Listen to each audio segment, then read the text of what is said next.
Assalamualaikum warahmatullahi wabarakatuh. Hari ini kita akan belajar materi baru. Kalau kemarin kita sudah mempelajari tentang dinamika rotasi, kemudian titik berat dan sebagainya. Hari ini kita akan belajar tentang elastisitas bagian pertama di modul 2.1 ini. Yang akan kita pelajari apa? Ini nanti akan ada tentang modulus elastisitas dan modulus geser, yang di dalamnya nanti ada tegangan dan regangan, kemudian penjelasan atau penjabaran tentang hukum Hooke. Nah, sebelumnya kalian pasti pernah melihat barang-barang berikut ini, seperti pegas spiral, spring bed, dan shock breaker. Nah, ketiganya ini itu memanfaatkan konsep elastisitas atau pemanfaatan dari konsep elastisitas. Yang pertama, kita mengenal dulu apa sih itu tegangan dan regangan. Di sini ada gambar, anggap saja karet.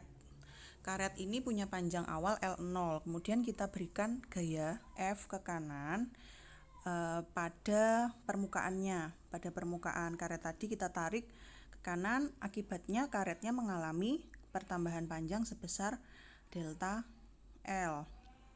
Nah, tegangan ini adalah gaya persatuan luas yang diberikan pada benda sehingga benda mengalami perubahan panjang. Jadi dari definisi ini, kalau kita tuliskan secara matematis atau ke dalam rumus, itu bisa langsung seperti ini.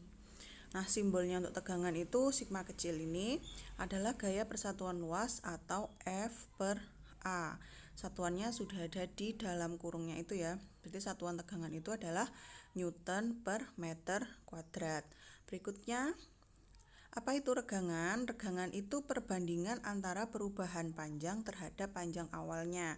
Jadi kalau dari definisi ini kita bisa tentukan regangan ini simbolnya E kecil itu adalah delta L per L0. Satuannya sama-sama meter sehingga maksudnya satuan panjang kan meter, sehingga regangan ini tidak memiliki satuan karena meter per meter akhirnya dicoret, jadi tidak ada satuan untuk regangan.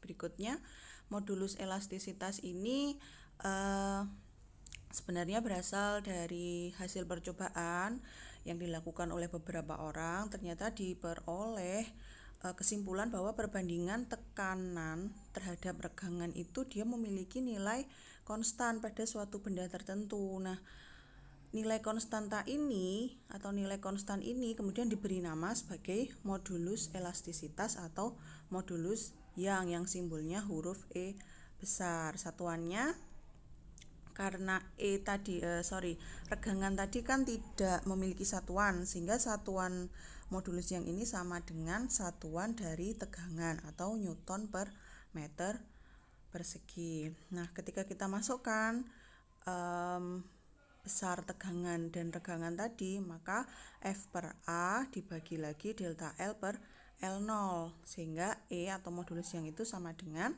F kali L0 dibagi A kali delta L. Nah, berikutnya ada modulus geser.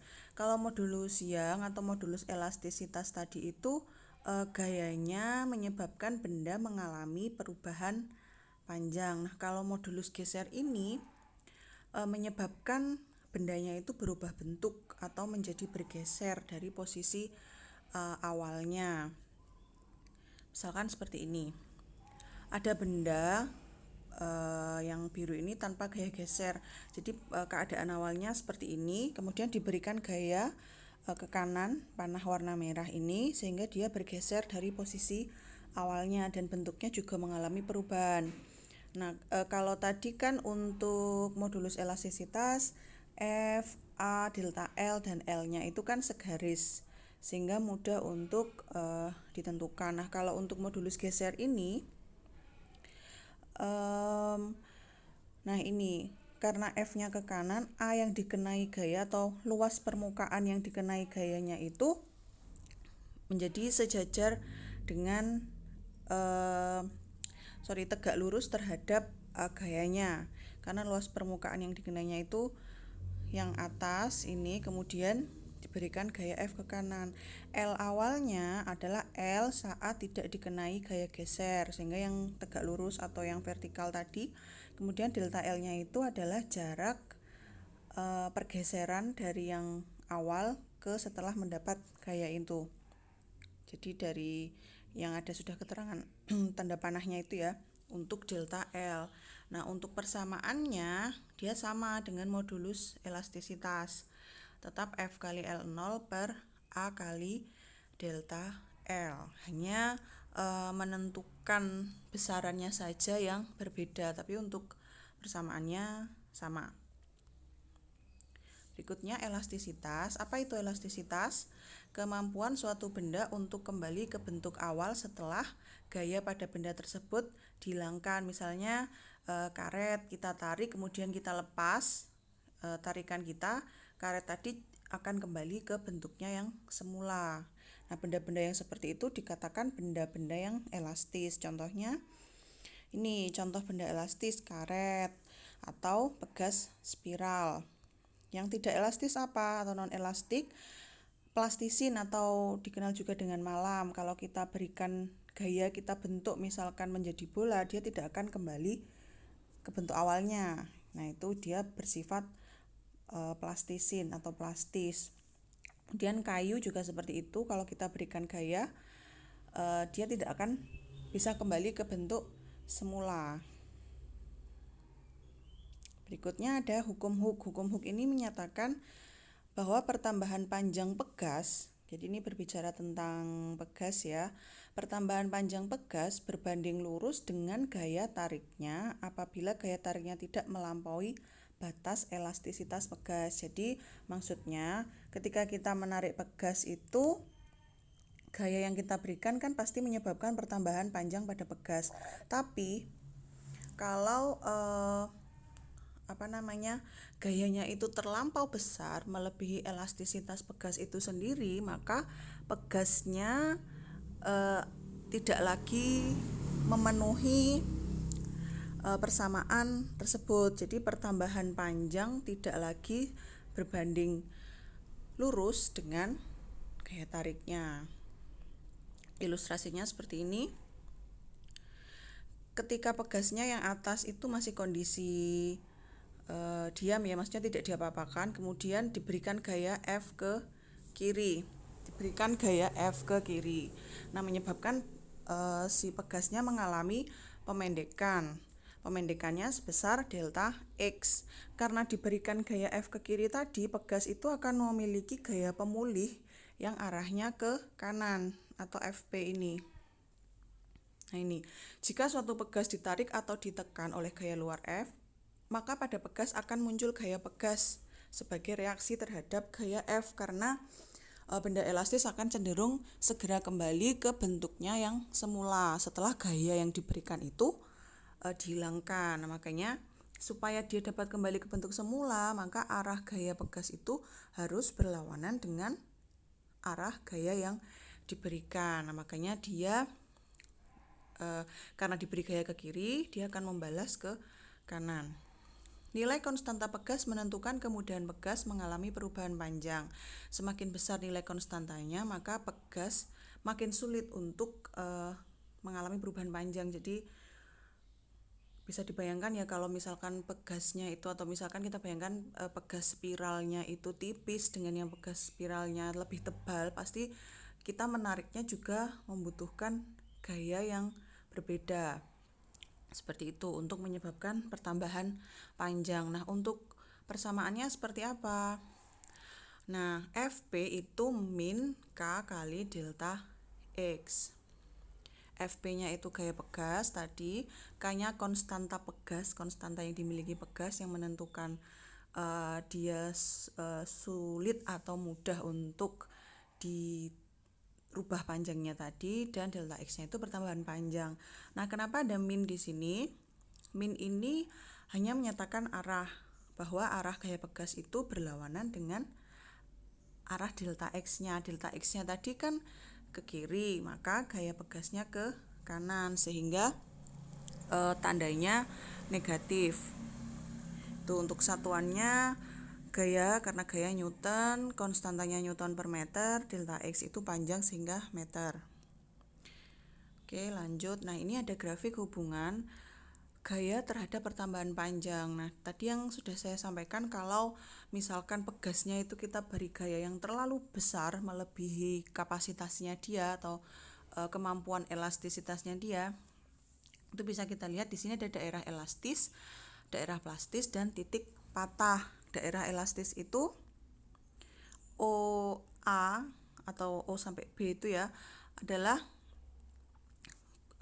daerah di mana ketika gaya yang diberikan pada pegas ini masih akan berbanding lurus dengan pertambahan panjangnya. Jadi masih kondisi normalnya dia ketika diberikan gaya. Nah, namun kalau kita tambah lagi gayanya, jika gaya diberikan lebih besar lagi, maka pegas sudah tidak dapat lagi kembali ke bentuk semula, alias dia sudah menjadi bersifat plastis. Nah, plastis sudah tidak bisa sudah tidak elastis ya, ya kalau misalkan pegas berarti dia sudah rusak, tak bisa dipakai gitu ya.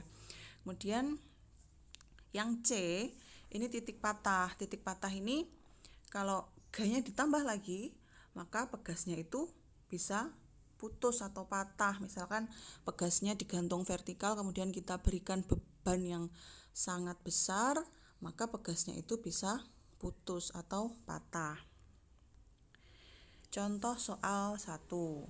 Ada sebuah batang baja dengan luas penampang 4 mm kuadrat dan panjangnya 40 cm, ditarik dengan gaya 100 Newton. Jika modulus elastisitasnya 2 kali 10 pangkat 11 Newton per meter kuadrat, hitunglah tegangan, regangan, dan pertambahan panjangnya. Kita kerjakan dulu yang diketahui.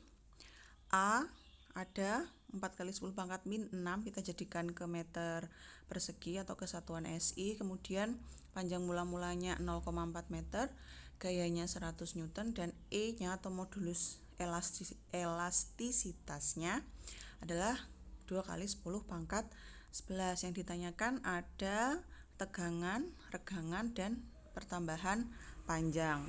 Oke, sekarang kita coba kerjakan.